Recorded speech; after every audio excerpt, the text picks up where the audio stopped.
Hello everyone, स्वागत है आप सभी का हमारे इस यूट्यूब चैनल जॉब्स ट्रैकर के अंदर।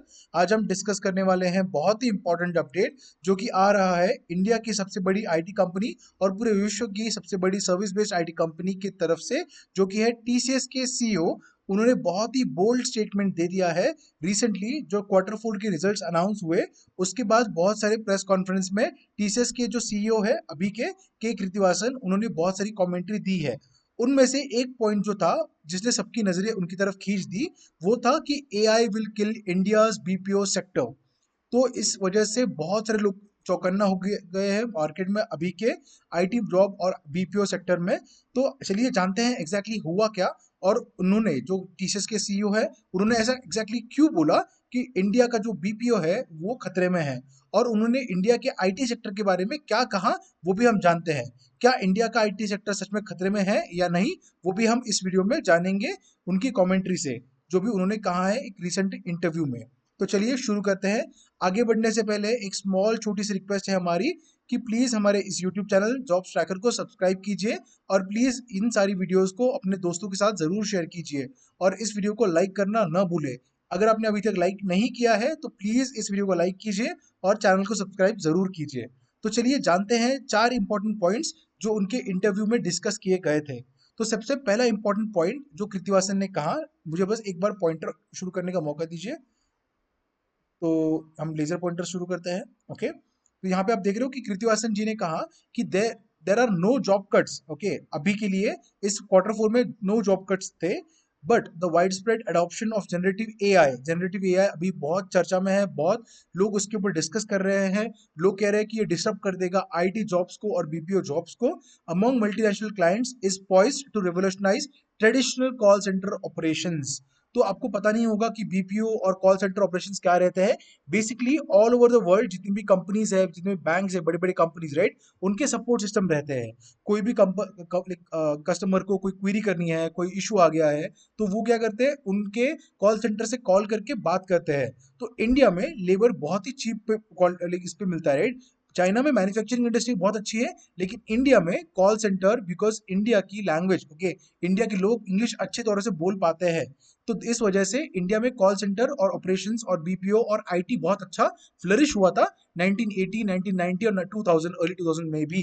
तो उस वजह से इंडिया में आईटी और कॉल सेंटर्स का आउटसोर्सिंग बहुत अच्छे तरीके से होता है, हो पाता है, और वो भी कम प्राइस पे। अगर आप चाइना में जाओगे, आप देखोगे कि वहां पे मैन्युफैक्चरिंग इतना ज्यादा बूस्ट क्यों हुआ है।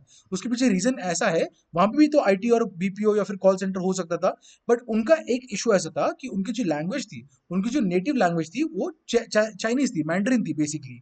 तो उस वजह से वो अडॉप्ट नहीं कर पा रहे थे इंग्लिश को जितना जल्दी इंडियंस ने इंग्लिश को अडॉप्ट कर लिया था, because India was under the UK empire, the British rule. Okay, तो उस वजह से इंडिया को इंग्लिश अच्छे से अच्छी खासी आती थी। अभी भी आप देखोगे तो बहुत सारे लोग बहुत अच्छी खासी इंग्लिश बोल लेते हैं। उस वजह से इंडिया का जो फ्लरिशिंग था call centre, BPO, IT sector में बहुत अच्छा हो गया, और चाइना का हुआ मैन्युफैक्चरिंग में। तो उसके बाद हुआ क्या, ओके, उन्होंने बोला कि he believes that the chatbots, अभी आप देखो कि आप कोई भी कंपनी का कुछ एरर आया, आपके आपने कुछ स्विगी से ऑर्डर कर दिया, राइट, आप क्या करते हो, उनकी कस्टमर कंप्लेंट पे मैसेज डालते हो कि ये प्रोडक्ट अच्छा नहीं हुआ या फिर ये डिलीवर टाइम पे नहीं हुआ है, तो वो आपको रिफंड कर देते हैं, राइट। तो उसके दौरान आपको एक कस्टमर सपोर्ट से, एग्जीक्यूटिव से बात करनी पड़ती है, उनको फोटोज भेजने पड़ते हैं, उनको बताना पड़ता है कि ऐसा ऐसा इशू आया है।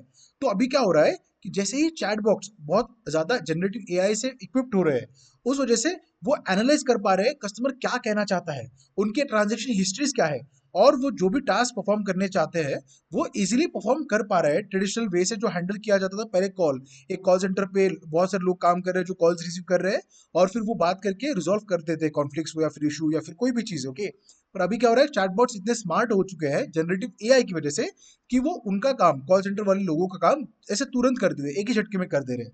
ओके, तो यहाँ पे उन्होंने और भी एक चीज इंपॉर्टेंट बताई है, the potential impact of generative AI on white colour jobs. White colour jobs मतलब जहाँ पे आपको ऑफिस में बैठ के काम करना पड़ता है। ओके, और यहाँ पे देखो including call centre agents and software developers. तो मैंने जैसे कि वीडियो के स्टार्टिंग में ही कहा था कि आईटी के लिए क्या रहेगा जनरेटिव एआई की वजह से, और कॉल सेंटर के एजेंट्स के लिए क्या रहेगा। So he said that has sparked uneasiness among policy makers globally. So globally जो पॉलिसी मेकर्स है, बेसिकली जो प्रेडिक्ट करते हैं बहुत सारी चीजें, उनके लिए बहुत अनईज हो चुका है ये। Okay, India is renowned for its back office services particularly faces significant implications with over 5 million people employed in the 48.9 billion IT and business process outsourcing industry.